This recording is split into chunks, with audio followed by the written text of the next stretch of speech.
Thank you so much, Reginald, and thank you for our panelists.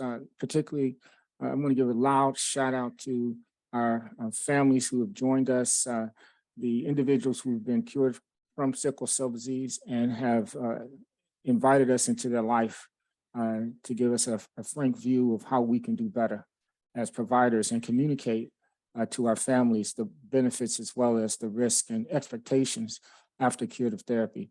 This activity was really all designed to support you all, individuals who have sickle cell disease or their family members, and just could not ask for a better session. And I'm sure there'll be more of these type of sessions where we can actually have your viewpoint. And you are the ones who have been affected by the disease and have lived through the challenges that only you know about and can share with others. So deep heartfelt thank you from all of us for allowing us to take a peek into your life and for you sharing that with us. We want to get feedback specifically, and let me tell you a little bit of how we got here. There has been, as you know, from the New York Times to CNN to 60 Minutes, this rush to tell people they need to be cured with sickle cell disease, and not the pause in the rush to really understand what are the implications and what's the downside. You know, anytime people talk about the good side of anything, you always have to recognize that there's a risk and there's a downside. And the ability to address the downside in an unbiased way to our families really requires some reflection and input from you all. So we actually wrote a grant that was funded by the NIH that allowed us to systematically assess the impact of having sickle cell disease initially and then being cured. And the importance of this is so that we can actually communicate to our families what the benefits are, i.e. being cured, but also what the side effects are that may change the risk-benefit ratio for an individual family or family unit. And to that end, we've been funded to really focus on the heart, lung, kidney, reproductive issues, as well as the brain eventually in this patient population. So what we'd like to do now is open this up to really get some general questions from the audience as to what we've heard for the last 2 hours or so, and then to have our panelists give us feedback about how they think that this went and how we could do a better job to solicit the input. You may have questions between yourselves. There really should be a community of individuals who have survived transplant and curative therapy, so that you all, because you're in a special club and there's almost no venue for you to share your experiences for us to learn. I mean, we need to hear from you.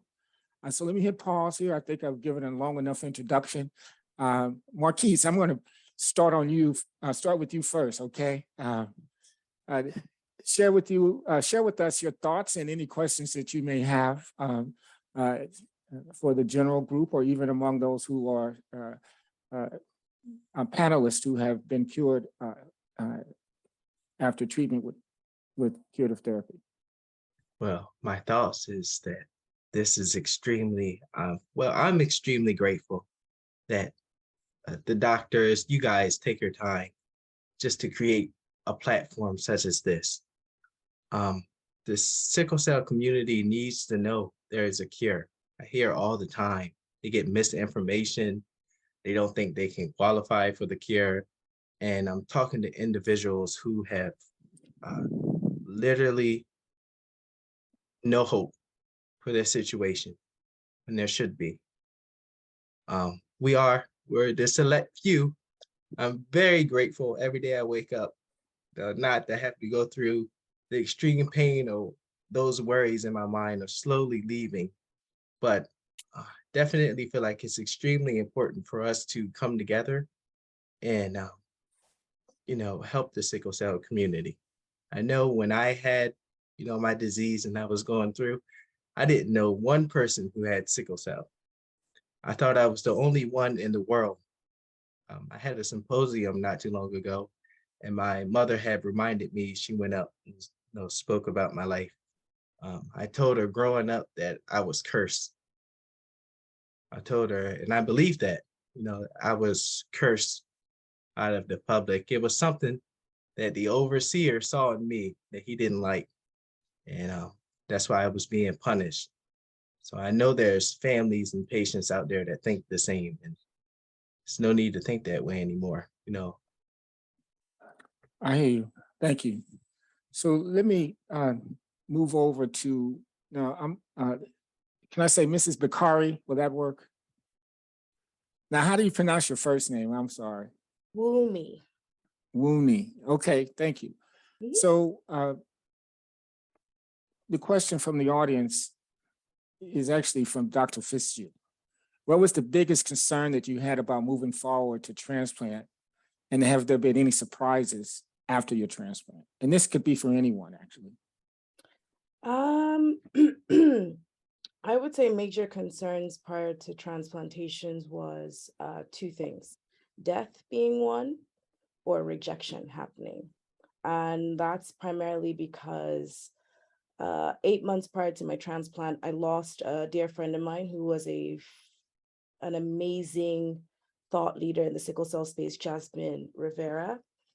She participated in a curative therapy, but caught an infection and didn't survive it. And so at the time, right before my transplant, I was in that hazy, do I do I go all in, or do I back out? Because she didn't make it and everything went well based on her procedure. So those were two concerns. But the reality is, speaking solely for myself, I was desperate. For me, I had, like Marc-key said, I was in a place where I, told God, I said I didn't want to live past 30 with sickle cell. And I found out my brother was my match 7 days to my 30th birthday. So for me, if that wasn't a sign from God, I don't know what is. That, hey, I need you here. There's work to be done on this side. So because I was coming from a place of desperation, I will be completely transparent and say at the forefront of my mind weren't necessarily the risks of, graft versus host or rejection, everything. I just wanted a better quality of life. And I think all patients on this panel can appreciate that. And that resonates with you because sickle cell rids you of so much. It's so unfair and incredibly unpredictable. And so embarking on this transplant journey was with many thought, was with a lot of difficult conversations with my family. I am Nigerian, born and raised, and in the African community, curative therapies is a conversation starter, but at the same time, it's like we also have our cultural beliefs of like, if you were born with it, God made you have it for a reason. Why change that? Those kind of ideas. But the reality is, for me, I'm very gung-ho when I want to do certain things, and I get everyone else to join the bandwagon. I think that's why I'm in communications. I'm very good at pleading my case and getting everyone to see the reasoning behind taking that decision. And because my brother was my match, I think he had seen firsthand my struggles with sickle cell disease. And so it was an honor for him to be my donor. Now, what I will say was the after transplant, the most shocking thing for me was pain. Although I recognize that a transplant is not a magic wand, the reality was I didn't want to be on constant opioids. And so I was looking forward to ridding myself of them. And within my first 2 years, I really struggled. I struggled physically because my body still thought it had sickle cell. I'm still dealing with AVN in my hip and both shoulders. So in kind of getting through that journey, what I always tell people is it's mind and body. That's what a clinical trial is. And until you fully understand that, don't take the knee-jerk decision to go through a clinical trial, because there will be different ebbs and flow of that journey that make you question why you did it in the first place. Can I interrupt for 1 second? Because I want to get the other panelists in. But you just hit on a point that I think it's important. How should we being the medical community, prepare our families to anticipate that if they had pain coming in, particularly multiple pain episodes, then they're likely to have pain coming out, and it's not the magic wand. You're not going to be relieved immediately. How do we, what is the language or the message that you think that we can use to improve the communication to the families about this point? Because my sense is that that usually is a discussion about the pain. It's not going to go away. So you probably heard it, but again, it seems like you were like, wait a minute, this is still something going on. So how do we better frame the expectations? I think it's having the conversation of continuity of care. I Okay. think the reality is post-transplant, you will still require meds, you will still require hospital visits. So it's just giving people the benchmark of saying, plan to have your recovery to not feel like your full self until 2 years.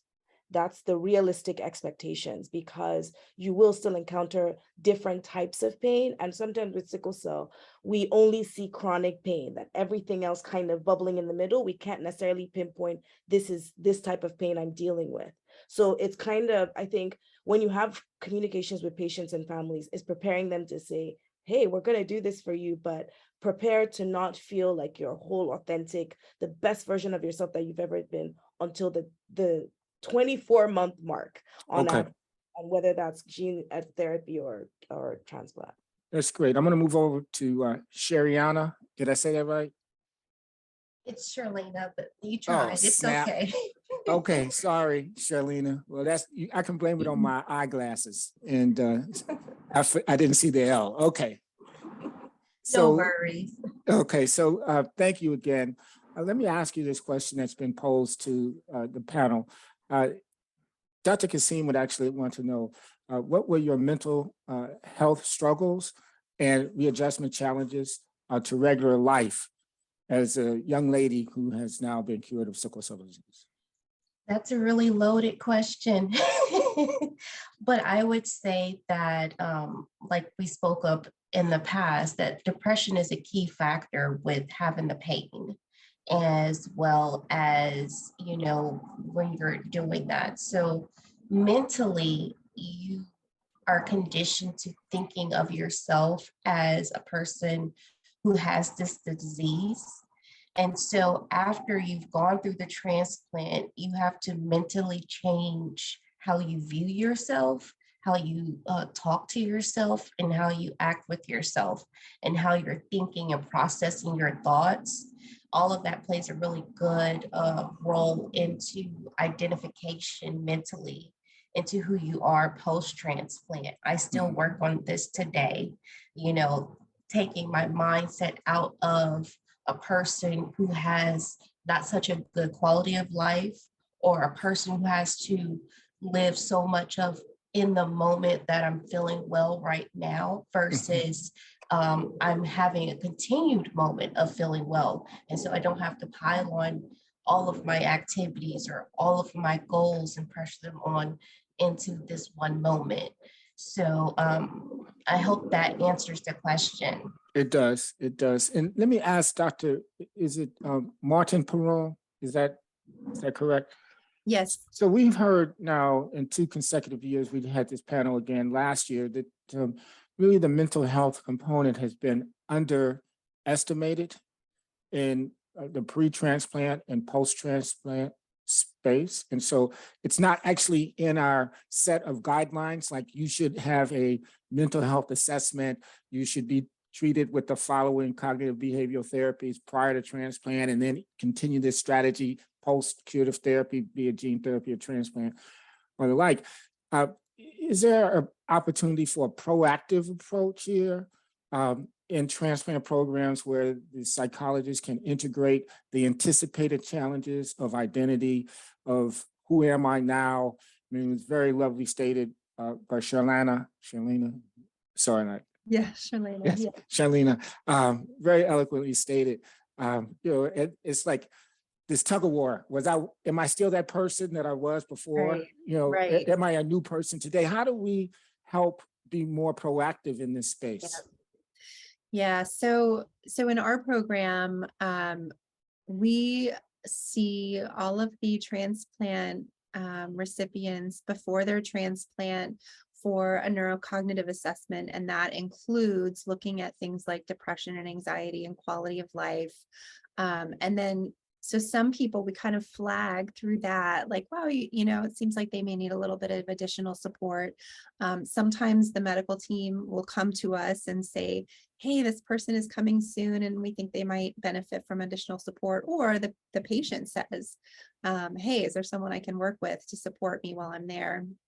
I do think the point about identity is so important, because we have a lot of people who go through transplant and don't have sickle cell anymore and still feel like, you know, depressed or anxious because they're like, I don't know who I am anymore, right? And so that's the part that that we can talk to them about, like, what are the parts of your identity that are core and that will stay the same? What are the parts that might change? And just walking them through that and letting them know to expect that kind of shift can be really helpful. But yes, I think a proactive approach is definitely the way to go. Right. Are you aware of any curriculum or guidelines in this space? It just seems like it's an information gap, and every program does this differently. And I hate to say this, but we're learning on the fly, right? We're actually not, you know, okay, we're going to be proactive, but what's best evidence strategy for being proactive? Are you aware of any guidelines that we could learn from, so that we can be more on a solid footing of what we should be offering our families? You know, there are a lot of articles, a lot of research articles that talk about here's our approach and here's our approach, but I have not seen any guidelines where there's an agreed upon curricula that should be kind of used universally. So we have a ways to go. Well, stay tuned. That's our agenda. We will figure that out. Okay. Great. Courtney, you out there? You hear me? We will figure this out. Sorry, I was going to chime in here a little bit, because earlier this year, and I think Dr. Fitzhugh is aware of it, for the Human Genome Research Institute for their gene therapy program, we did put together educational materials regarding mental health. You know, working with like Dr. Marcia Treadwell, who is a kind of one of the lead mental health experts in the sickle cell disease space, of educational materials for patients and their families to kind of guide them through the mental health process. So it's already, I believe it launched September 28th. So I'm happy to share the information in the chat, the link, so people can kind of get more ideas. Yeah, that's great. Thank you, Wunmi. It's very helpful. We're familiar with Dr. Marcia Treadwell's work. Most of the work that we're describing when we're discussing about evidence-based is best practices that have been established as working. Because we all have our own programs that, you know, we have the psychologist as almost a requirement that interviews patients prior, as you just heard, that occurs at the NIH. But we don't know what works when we start to compare what happens at Emory versus DC Children's National Hospital versus Vanderbilt versus University of Washington versus guys in St. Thomas in London, whatever the case may be. So I want to turn it over to ask Arrey-Takor. Did I get that right? Yes, you did. Wow. Okay, that's the first. So you were a student, and you had to struggle through some of the challenges of having both sickle cell disease and the challenges that we all know about when you start something new, i.e. a new job, school.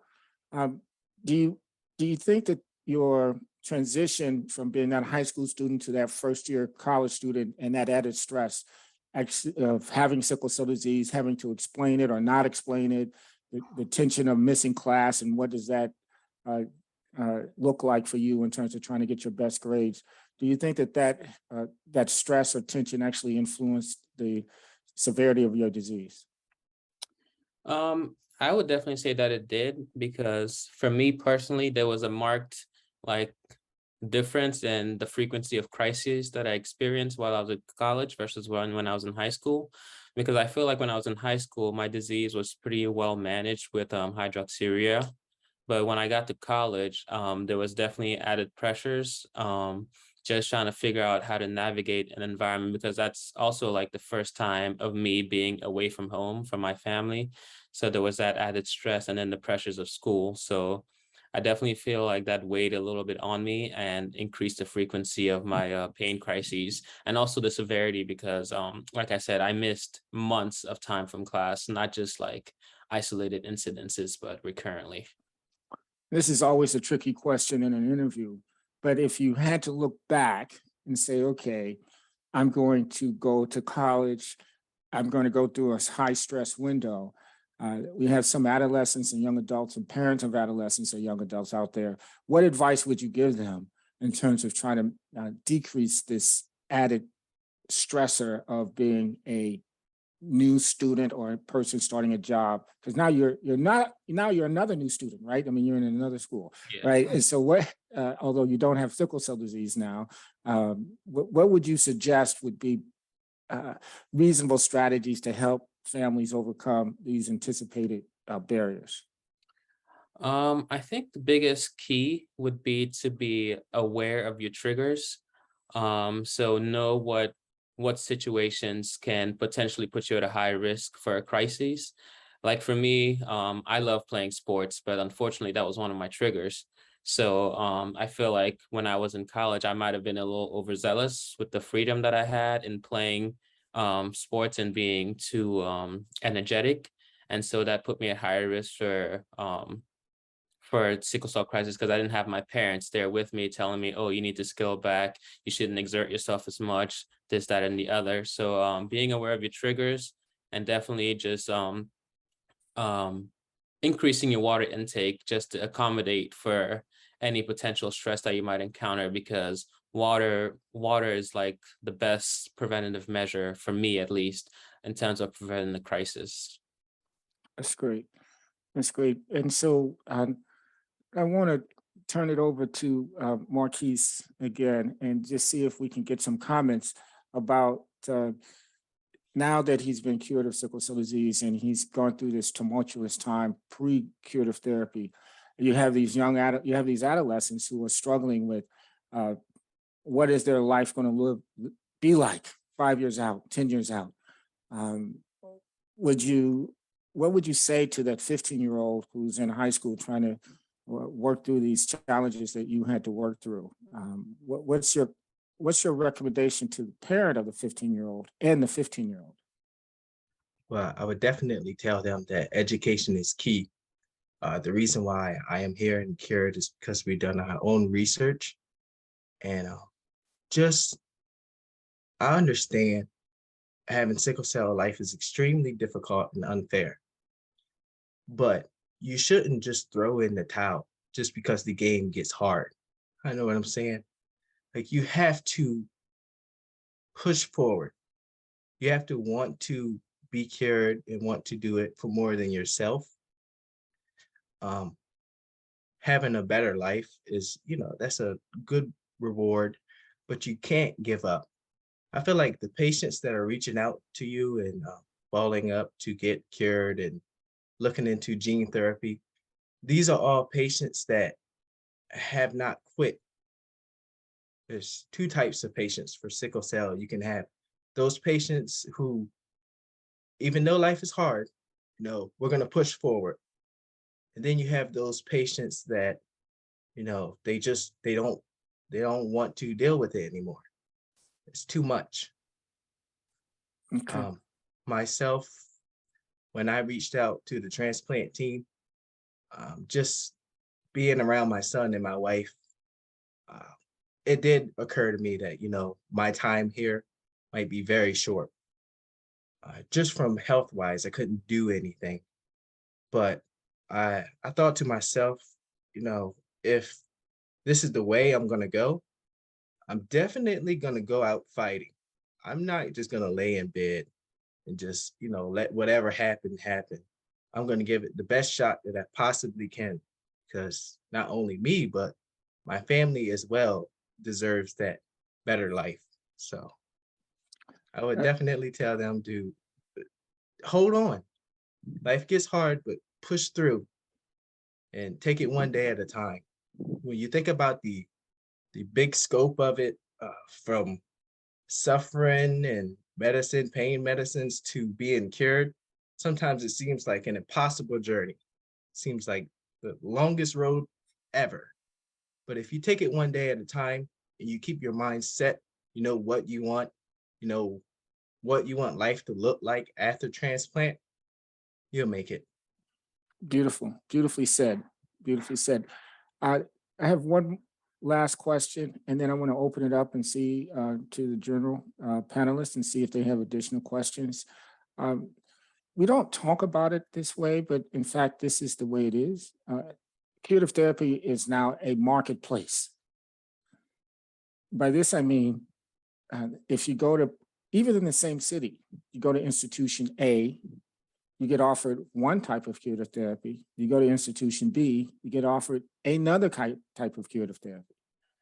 And oftentimes our families are unaware that there are market forces that may dictate which therapy is being offered. How do you think, as providers, we can be more transparent so that you all, as individuals with the disease, can be informed of all the different treatment options that are actually available and which ones are truly experimental, like less than 100 people in the world have actually undergone those therapies, versus the ones that have been accepted as more traditional therapies? Does that, you all follow what I'm saying? How do we do a better job of educating our families so that they can make the best decision for themselves and not just stumbling into the office of a doctor who says, well, this is how I treat sickle cell disease, and not really giving you the full spectrum of the options that are available? This is for any of the individuals who've been cured for sickle cell disease, with sickle cell disease. I'd like to chime in on this one, because originally I sought out gene therapy. And throughout my process of getting the gene therapy, the genes weren't able to be extracted from me. And so because I had already gone through the process of transplant and conditioning, at that point where my genes would not release through the machine and through the medications, I had the option to change up the type of transplant that I was getting. So I was originally signed up for the gene therapy, and I end up getting the stem cell transplant. So I think, as far as this marketplace question goes, I think a portfolio of, there is gene therapy, there is bone marrow transplant, there is stem cell transplant, there's half match, there's full match, there's, this other treatment, a portfolio of all of the information and where a person can go to find all of these things. I like to refer people to clinicaltrials.gov, because that is a really good resource to be able to find out all of the different criterias and all of the different institutions that are out there in the US that provides these different types of transplants. So I think giving all of the information and what the effects are, how many people have gone through it, and all of the numbers and education behind all of these different types of therapies and curative therapies is something that should be given to the patients. Excellent. Any other comment from the panelists around this issue of how do we improve transparency in the curative therapy marketplace? Yes, I would just like to say, just lay all the cards on the table. Tell the patient and their families what treatments have taken place, how many patients have been cured from X treatment, and just let them make the choice of which one suits them better. Well stated. All right, so this is kind of open mic moment. Any comments from the panelists in general, questions that they want to address? I see Angeluca. Yes, go right ahead. Thank you so much. First, thank you to the panelists, all of our professional. We can't and hear those you. Who've actually, oh dear. You'll have to go to the next person. I'll come back. Okay. Lydia, Dr. Pecker, go right ahead.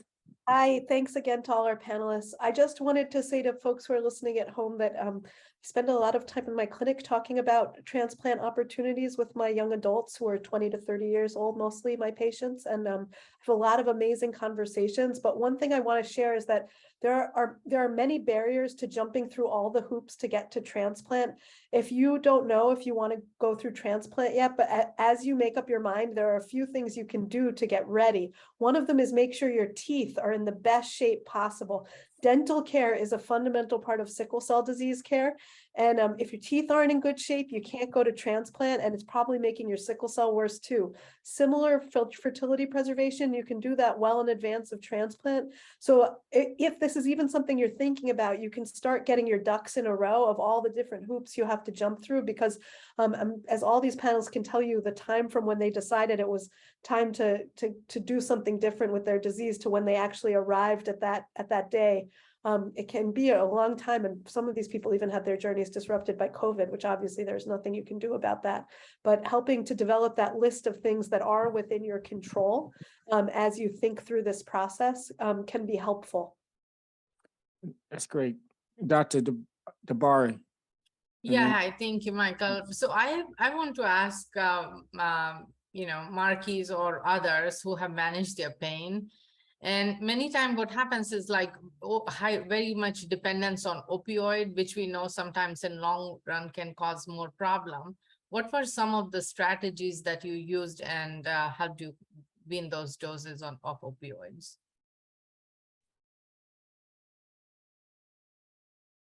For myself personally, just being able to go to the park, simple things, go out to eat. Me and my wife will plan something for the day, just go do it. I feel like just having that distraction or being able to plan something for your day, your mind's not really thinking about pain or the pain medicine. I feel like where the misuse comes in with opioids is when a patient is maybe in the house and they have an episode or a trigger occur, then they think, oh, I need pain medicine, or I need to get this under control before it, gets out of control. But if you have things to occupy your mind, you can easily get off of it. Thank you. Any other comments from the panelists regarding this question? Yeah, I can add to that quickly. So I think for me, my pain management was more so yoga and physiotherapy. And that's just because for me, I never used to do like physical activities like weightlifting or anything because it would always trigger a flare up. But now on the other side, like I've kind of eased myself into, the early stage beginners yoga and then transition that way. It's also helped me with my AVN because now with physiotherapy, I've been able to strengthen the muscles in kind of my left leg where I'm not putting a lot of weight on the right hip where I have the AVN. So just finding complementary therapies like that, like Epsom salt baths, you know what I mean? And like massages and things like that helped me kind of slowly start tapering off. And then now I'm on Suboxone. So, and that's what I use for chronic pain. And then the realization also that now Tylenol does work for me. It didn't before because my brain had and my body were programmed to only opioids is going to kind of get the pain under control. But like Marc-keys said, if you distract yourself with like music or journaling or Netflix and things like that, then over time you're slowly able to kind of shift your mindset from a dependency on opioids to things that are not dependent prone. That's great. That's great. So I see a couple of hands, and then I also have Dr. Shirlanna's question that you tried to ask a few minutes ago. So let me ask that question first, and then we'll go to Shirlanna and then Dr. Kassim. Okay. So the question is, I would like to ask what are the reasonable expectations of a curative therapy, hematopoietic stem cell transplant? Like, for example, should we say 2 years? It takes 2 years to fill your baseline self, so that every 3 to 4 months, there's not a consistent improvement, but actually you're at that level where you feel as if there's no further improvement from the disease. And how can we set up this expectation with our families so that when they come into curative therapy, we can actually give them a timeline about how to, what to expect in terms of getting to a baseline. I think that was the sentiment of her question. So Shirlanna, could you answer that question for us if you would? Sure. I feel like this might be a case-by-case basis. I feel like, each individual and their effects from the chemotherapy and the fatigue experience post-transplant is, sometimes it lingers a bit longer than in one patient to the next. I, in particular, was quite fatigued for about 6 months out. And then I kind of felt like an uptick of energy and so forth after that 6-month mark. And then after that year mark, yes, I was becoming more accustomed to having a new level of energy that I hadn't really experienced before, because pre-transplant, I was always fatigued. I was always tired, so afterwards, I would say at that year mark for me is when I kind of felt like, okay, it's now a bit normal to have this type of energy and to become accustomed to it. That's great. That's a great answer. This is another note for us as investigators that your first response was case by case. We want to turn it from a case by case to, out of 100 patients, out of 200, out of 500 patients, out of 1,000 individuals with sickle cell disease, what is the average time? What's the longest time? What's the shortest time? Because this provides that information that Marc-keys asked us to provide when we described the different options. Because even with the different timetables, if you will, it may be different based on the type of curative therapy that you received. So we have some work to do.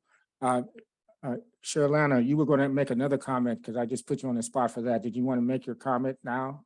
Yes. So I think, being active is really important. Having activities to do would help with that energy and so forth.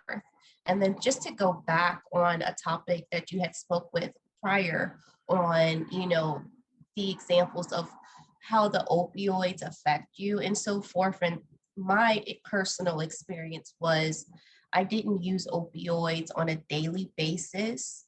And whenever I would have a crisis is when I would use those opioids, and then I would then wean myself off. So I think with that method, that helped me post-transplant and not being really reliant or needing to use the opioids afterwards.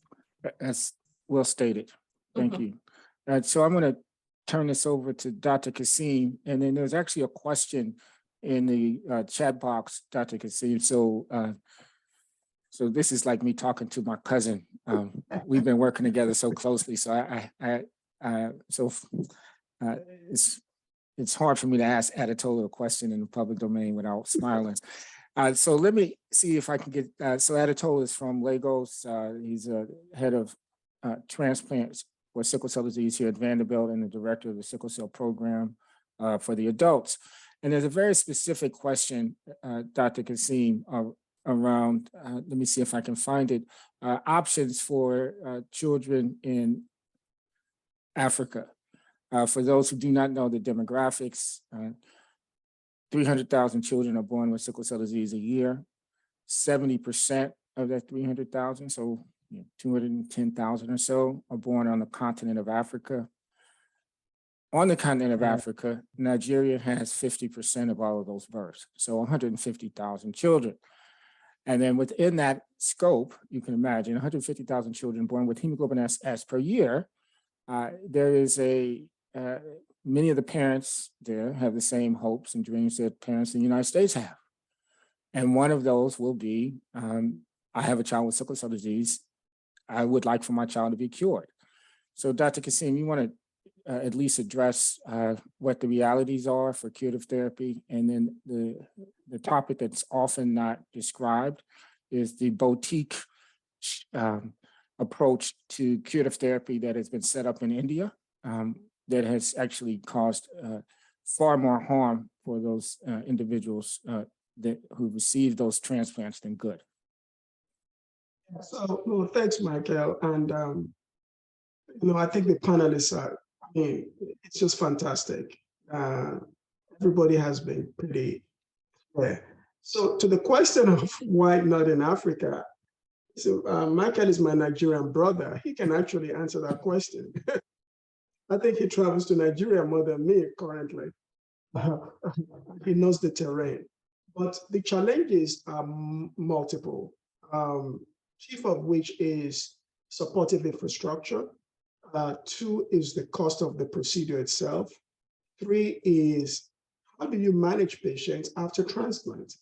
All throughout the morning, we've talked about long-term effects, being able to use alternative adjuncts to manage complications after transplant. Ms. Wunmi Bakare was very eloquent in talking about things like yoga and alternative therapies. So these are challenges that makes right now transplant difficult, especially in low resource areas in Africa. I think over time, there are going to be strides to try and get this going in probably higher resource areas of Africa. But the other bigger question that's going to come into play is, can the masses afford it? Like most of you know, transplant is expensive, even in the United States. You have to be insured to be able to get it. So these are really the obstacles we face. So hopefully over the next few years, there will be areas in Africa where we can come up with cost-effective strategies to transplant for patients who truly need it. But you even have areas that don't have adequate blood supply to be able to support patients that are going transplant. So the challenges are multiple. We just have to slowly work our way through it. Now, is that okay, Michael? That's perfect. Let's see if there's if that answered the question for the person in the audience. They can send a chat back if it didn't. So you go ahead with your original question, Dr. Kassim. Yes. I guess the panel we have here today are so eloquent and may not be totally reflective of the larger sickle cell community, who are also struggling with understanding what options they have for curative therapy. Even we have patients with stroke who are struggling even in school. They have cognitive impairments. So being able to even do that research to make decisions is a challenge. Have you all thought about developing a post-transplant or post-curative therapy support group to help the larger sickle cell community, the warriors, and also because everybody's very active on social media now, and being able to talk one-on-one with these families and hearing from you as a survivor will go a long way in educating them. So that's one. But for Ms. Shirlanna, if I pronounced it right, our experience is something that is not well described. And I think something that happens rarely, but it does happen, that she was initially scheduled for gene therapy, but her cells was not able to conform to gene therapy, and she had to be switched to the allogeneic transplant. So these are part of the things the consumers need to know. And I find that actually very intriguing that maybe even those who undergo gene therapy, there has to be a backup mechanism for them should in case their cells don't work. I think that's all, Michael. Great. Thank you, Dr. Kassim. Wunmi, let me hit pause, see if there's any other points to follow up from Dr. Kassim. Otherwise, Wunmi, please, we're getting close to the end here. So please engage us. Okay. So I was going to say thank you, Dr. Kassim, for the point you made. So for me, what I did is I took it upon myself to do what is called the patient roundtable. And what I've done is, and I can put the link in the chat box, is a YouTube panel with gene therapy recipients, bone marrow, and stem cell, basically giving firsthand accounts of the patient experience from preclinical trial to post-clinical trial. We're all at different stages of our recovery. And what that information is going to do for the sickle cell community, both here and internationally, as someone that is international myself, is educate patients on as a first-hand guide, because I think we love our providers and they understand the research and the science, but patients in the community and caregivers want to hear firsthand from people who have been through it, right? And I think even in advocacy, that's why the work is never done, is because we need to put out content as much as possible. I've done that on Essence. I've done that with because the goal is education is key. I think for me, as someone that is from the African continent, I always say Africa is where my heart beats the strongest. And so it's super important that internationally, people need to be better educated on the options. Sometimes I think people don't even know the options. They just assume bone marrow transplant is the only cure and don't really have a full understanding of gene therapy. So my goal, I know in my advocacy work, is to make sure that we're constantly having these conversations. And as far as support groups, Shirlanna, you and I have been on a different panel before, but I've connected with a number of gene therapy and stem cell and bone marrow recipients, because I think the onus is now on us to make sure that in telling our patient experience that people are, whether it's researchers learning from it and doing better for future patients, or whether it's private sector companies wanting to start offering clinical trials. I think they need us to be a soundboard so that when patients are making more informed decisions, they're coming from a place of understanding and knowing that when they come out post-clinical trial, there's a support of people that are going to be here for them to guide them through what that unique experience is like. Thank you. Very well stated. Dr. Martin-Peron, you had a comment? Yeah, I did. I just wanted to say that one of the things that we have worked on in the past at the NIH is to try to get a support group moving for people who are going through the transplant process or considering it, and just logistical problems kept occurring, and then COVID. But right now, recently, we've just started talking about it again and how it would be really great to do something like that remotely or virtually. And I would love to reach out to the panelists here who are the transplant recipients to see if that would be something that you'd want to take part in from time to time again. So yeah, we're still in the planning process, but I'm hoping that that will happen within the next few months. That sounds great. So we're coming close to the end. I just want to make a comment that we often talk to the individuals who had a successful curative therapy experience. And we really have to keep in mind that in several cases, in many cases, there's an unsuccessful experience. The best of the unsuccessful experience is that you revert back to your original disease. The worst outcome is that you actually die as a result of the curative therapy. And so as we construct these panels, I think the opportunity to hear from those families who have lost a loved one would be important to consider.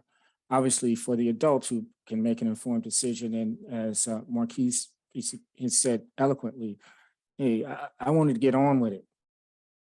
One way or another, I wanted to take that chance.